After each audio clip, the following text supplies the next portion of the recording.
Mata nih lupa.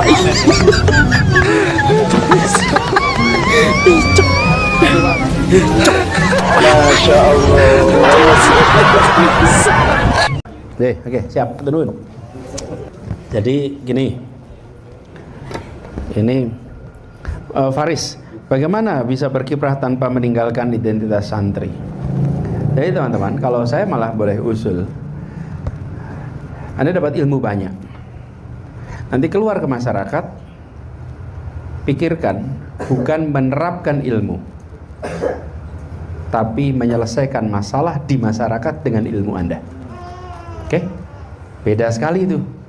Kalau menerapkan ilmu, Anda mau coba ini yang saya miliki ini, bagaimana saya bisa terapkan. Tapi jangan, Anda lihat apa masalah yang ada di masyarakat, lalu Anda menyelesaikan menggunakan ilmu. Jadi orientasinya menyelesaikan masalah. Lah kemudian ini seperti yang ada di sini. Kalau saya boleh ini ya, reflektif ya, Ustaz Salim. Yang panjenengan kerjakan di sini, kalau menggunakan sistem itu namanya pendekatannya induktif. Induktif, jenengan datang ke sini mau niatnya membantu warga masyarakat yang terkena bencana kan gitu. Lalu sampai di sini ketemu masalah loh. Ini masalah. Disebut masalah itu jika apa sih? Faris, apa sih yang disebut masalah itu?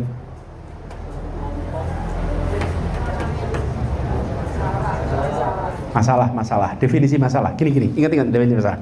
Nah, enggak apa, saya Faris pikirkan, tapi gini masih masalah.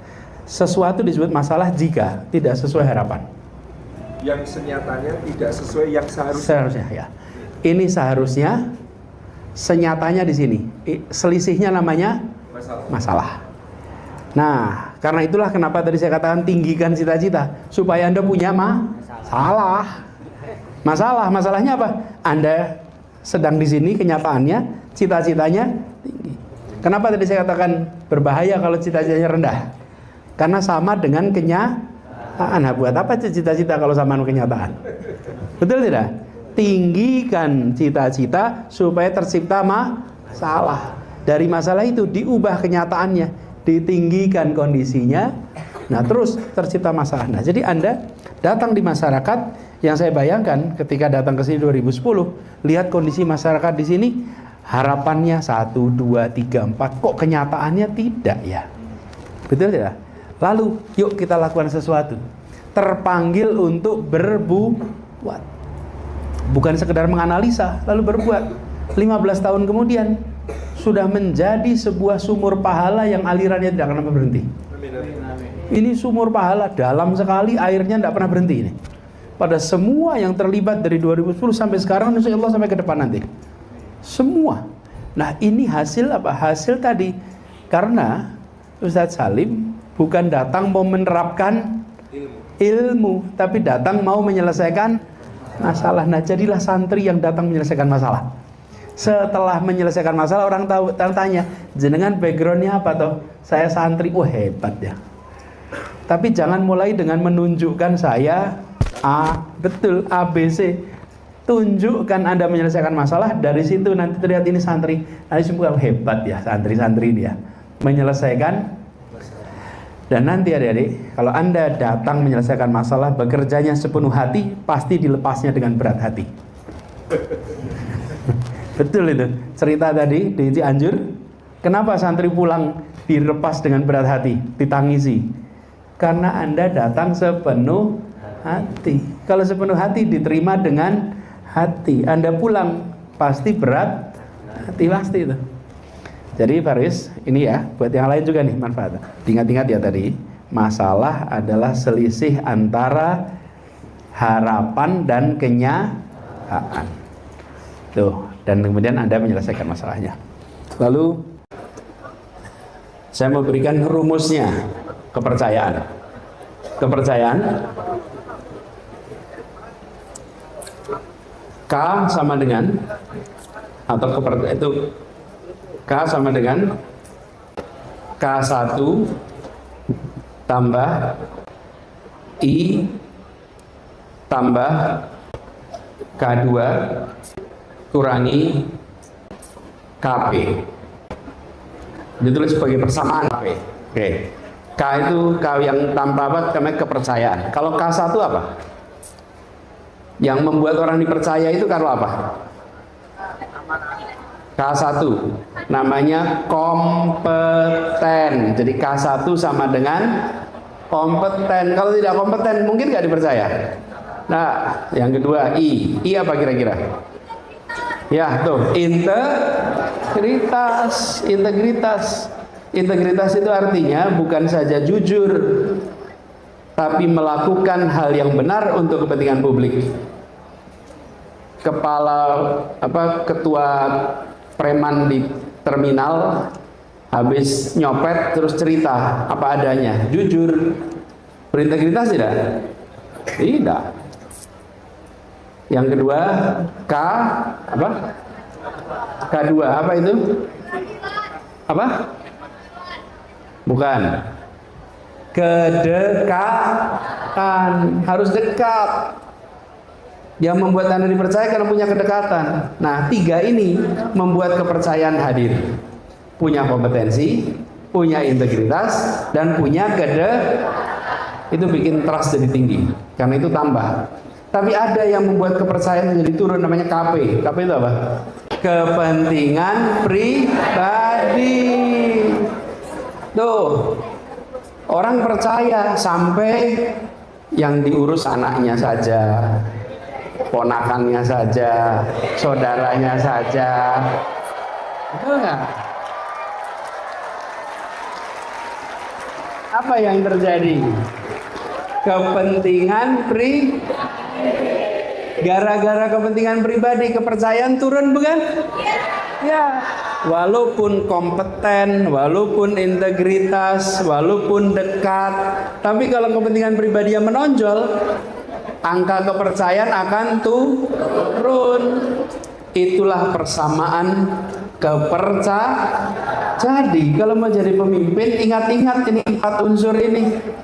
3 meningkatkan kepercayaan, 1 mengurangi Nah, jadi yang harus Anda kendalikan mau jadi pemimpin yang baik, 3 ini tingkatkan. Kompetensi tingkatkan, integritas tingkatkan, kedekatan tingkatkan, kurangi kepentingan. Nah, yang banyak di negeri ini masalah, kenapa? Karena KP-nya kegedean. Iya. Dapat jabatan, KP-nya tinggi, memperkaya diri. Betul tidak? Nah, dapat jabatan yang diurusi sanak saudara. Meritokrasi dikalahkan dengan koneksi. Betul tidak? Nih, yang sering membuat negeri ini bermasalah bukan 3 pertama, tapi 1 yang terakhir. Betul tidak? Jabatan mau selesai minta diperpanjang. Betul tidak? Ya, ini contoh nih. Nah, adik-adik semua, Anda adalah anak-anak muda yang jadi pemimpin muda. Pelajaran dari ini adalah kendalikan yang nomor 4 ini. Kendalikan nomor 4 ini, berlatih dari sekarang mengendalikan itu. Kadang-kadang kita lupa mengendalikan nomor 4 ini. Dengan mengendalikan itu, insya Allah nanti Anda akan bisa menjadi, atau paling tidak punya modal jadi pemimpin yang baik. Nah, inilah itu jawaban singkatnya atas pertanyaan tadi. Halo teman-teman, berjumpa bersama saya di Politik Dangi. Teman-teman, ini menarik ya, bagaimana terekam di media sosial ya, video tentang Gibran yang melakukan aktivitasnya ya, berkunjung ke sebuah tempat yang yaitu terlihat teman-teman ya, Gibran melakukan pemanenan tebu ya, bahan dasar untuk pembuatan gula teman-teman, dan terlihat Gibran itu melakukannya dengan kesusahan ya, memotong tebu aja tidak bisa teman-teman ya, dan ini menjadi sorotan publik ya, dibandingkan dengan AHY Agus Harimurti Yudhoyono yang melakukannya dengan luar biasa ya, terlihat berpengalaman ya, tidak pencitraan, dan terlihat sekali ya perbedaan antara kedua anak muda ini. Inilah yang dilakukan Gibran ya, membuat sesuatu hal yang menjadi sorotan. Ini kalau kita melihat teman-teman pidato Anies Baswedan ya, tokoh yang luar biasa, tokoh yang berpengalaman dalam berbagai bidang. Anies Baswedan itu adalah, kalau kita bisa katakan bahwa pemimpin masa depan Indonesia ya. Jadi tidak perlu pencitraan, tidak perlu banyak gaya. Setiap apa yang dilakukan beliau pasti terselesaikan. Kemudian banyak harapan bahwa Anies itu akan maju di Pilpres nanti ya. Sekarang pertanyaannya, siapa sih akan mendampingi Anies 2029 nanti? Ya, harapan kita adalah AHY, teman-teman. Agus Harimurti Yudhoyono.